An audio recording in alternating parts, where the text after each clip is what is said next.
welcome back to my channel. So we are going to do your new moon in Virgo reading for the end of February. Take however resonates.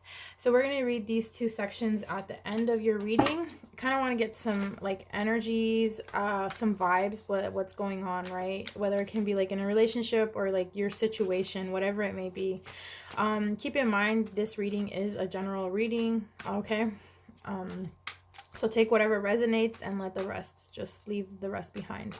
All right, so our first question is, what is it that Sagittarius is searching for? Ooh, what is it that Sagittarius is searching for? I feel like these questions are going to be like super insightful for you. If you haven't done so already, go ahead and click that notification bell, right? So you can get more readings like this. All right, so we have the Ace of Pentacles and the Knight of Cups. So this is giving me strong energy of wait, what's going on here, you guys?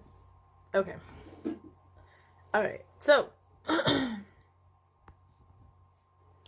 okay, so this is giving me the Ace of Pentacles here is representing kind of like an opportunity for prosperity, right? An opportunity for love to come in, for romance to come in. I feel like you are either going to that, there's like an action of an idea type thing. And what this is giving me is kind of like the Knight is like idealistic, right? And it's like for following either your heart, or you're letting your person's coming towards you for their heart, like with their heart, like there, it's like a romance offer, right? Like a love offer basically is what I'm getting. Oh, okay, so this is what you're searching for right now. So pretty much either the next step in your relationship, or something that you love doing, or you know, whatever it may be. So what has Sagittarius left behind in search of that? What has Sag left behind in search of this? Ooh. Oh man. Okay, so honestly, I feel like this one wants to stay out. All right, so Eight of Pentacles. Eight of Pentacles is giving me where there's a passion and you're setting like high standards. It's kind of like those standards that couldn't be met in a way. And like this is also giving me like, okay, all right, so it's time to kind of be like looking at situations at face value, or they're at another, like, I don't know, when your previous like situations, you could have been like, well, this person's not enough for me, like I'm just gonna move on. You know, it's like certain opportunities that could have been missed like that, whether it's like in the workplace, like in your personal life, or even like in partnership, right? So yeah, it was that sun that you couldn't like fulfill. So it's kind of like those high standards that you were setting for yourself, even though you can set them, you know, that bar was like too high in the past, and it's kind of like meeting in how can I say this, over exceeding expectations. All right, so what is Sag looking for? What is Sag not committing to? Let's see, what's that question? What is Sagittarius not committing to? Okay, thank you. Strength. So you're not giving yourself enough credit that you deserve. This is also giving me that courage, the inner strength, right? And that conviction. It's that compassion that you have for yourself. I feel like you have been too hard on yourself. This is why you set standards a little higher than before. But you know, it's kind of like Spirit's telling you it's okay to tone it back down a notch, because these are expectations that might not ever be like shown. You also want to look into your like love languages. I'm going to be posting like a link down there. I'm going to be actually explaining what love languages are in like upcoming like weeks. So yeah, this is kind of like you're not giving yourself that compassion, that like you're not pampering yourself enough to be like, okay, it's okay to like not have like these overly exceptions, right? Expectations. Like your expectations will never be met because they're too high standards.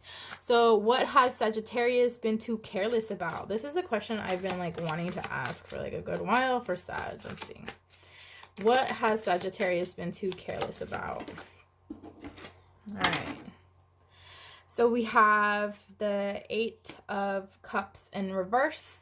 And this is giving me a representation of where you have the fears of change, the fears of loss. This is why you set your standards so high, I feel, Sag, because you don't want to lose. I feel like when you were like younger or like in your recent past, like you've lost so much, and this is why you set the tone, the bar so high.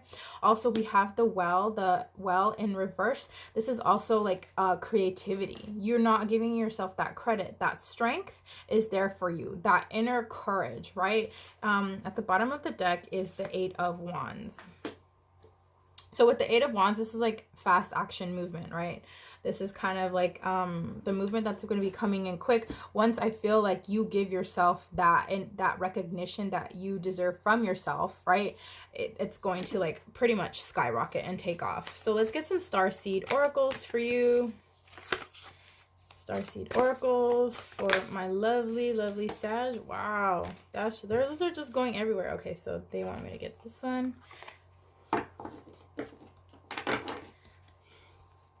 So Earth School, life lessons, soul growth, study, and higher learning. I feel like some of you are going to be going back to school, or you guys have been in school for like a good while, even thinking about going back to school to complete some sort of like trade. I'm getting, ooh, I do take flyaways, by the way, you guys, if you guys are new. All right, so Star Family, you're part of a team of souls. Call in support. So Spirit wants you to know that you are not alone. At the bottom of the deck is the Great Serving. Mars energy, I feel like you're very masculine energy. You might want to like transition into that yin energy, which I know you can once you like give yourself that like little pampering, right, that you deserve. Anger, conflict, softening to love. So yeah, let's get some more messages. What messages does Sag need to know right now? Okay, can I get like one more, Spirit? Can I get one more for Sag? Holy shit, that's a lot. One more for Sag. At least one more, please, Spirit. Okay, cool.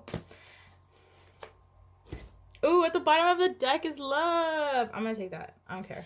I'm going to take that. Love. Love. Love yourself. Put yourself first. Okay, so this pile came out first. I'm going to get these in like... So some of you could be cusps, Capricorn, right? So flirt. I feel like there's not enough flirtiness with like in your life. Maybe you just might want to flirt with like some challenges in life, right? I'm not saying like go out there and be like, oh yeah, you know, Wanderlust told me to flirt with everybody, so that's what I'm gonna do. No, no, no. No. You guys are all adults here, even including me. So M, first, last, middle, initial, yours or theirs. G, first, last, middle, yours or theirs. Like, remember I said this could be pertaining to a relationship, because whether you want to go towards your person or your person wants to come to you, or kind of like that love that you have, that passion that you have towards like something, an endeavor in life, right? And then we have here flow and creation, yin yang. So because it came out in reverse, the creativity, that well also came out in reverse. Like you want to start imagining that you're already in your abundance. D, first, last, middle, or initial. Okay, this is also the root chakra. It was earth, right? So like I said, you could have like, you could be a cusp with Sag and Capricorn, or you could have just heavy earth element in your birth chart. So be grounded, take up your space. I feel like this is kind of like nurturing yourself a lot, and be grounded again with the Capricorn card that came out here. Like you really want to ground yourself, maybe go out for walks, like feel the ground beneath your feet, right? Go hiking, whatever it may be. I feel like some of you guys have been cooped up in the house for too long. Work house, you know? It's time to get out. For those of you who are in like the country, in the US, like in the States, obviously the quarantine has been like lifted, but you know, and you don't always have to go out if you don't feel comfortable, you know? So yeah. All right, we have these two messages from the Lover's Oracle. So let's see what the first one says. The past is now behind you. Release it and embrace new possibilities. A new path is now available to you. Follow it with faith. All right. So it's pretty much, this is Spirit saying like, embrace what you cannot see. Embrace what you cannot control. Embrace that what gives you fear. And that is actually taking a leap of faith instead of setting these high standards for yourself. I feel like you have to nurture yourself a lot. It's a lot that you've been like depleting yourself of. Like you're a great nurturer to other people. And you tell it like it is. Like I feel like you don't sugarcoat anything, but it's kind of like you do that to yourself and only time will tell, right? I feel like it's like you love yourself in a hard way, and it's kind of like be more soft with yourself. All right, so let's see the takeaway here for your reading. Ooh, romance 23. So this is a transition. 2 and 3 is a 5. This is kind of like transitioning into the next step, basically. Romance, it is a sacred power. Let it come in. Let it come to me this hour. So Sag, I really do feel like this is like your time now to give yourself that love in order for love to come in, or to take that next step in love, or whatever it is in your like career or personal life. Okay, so Sag, if you've made it this far, don't forget to like, comment, and subscribe. Again, let me know if this resonates with you. Don't forget to stay positive, be positive. You are positive. Bye.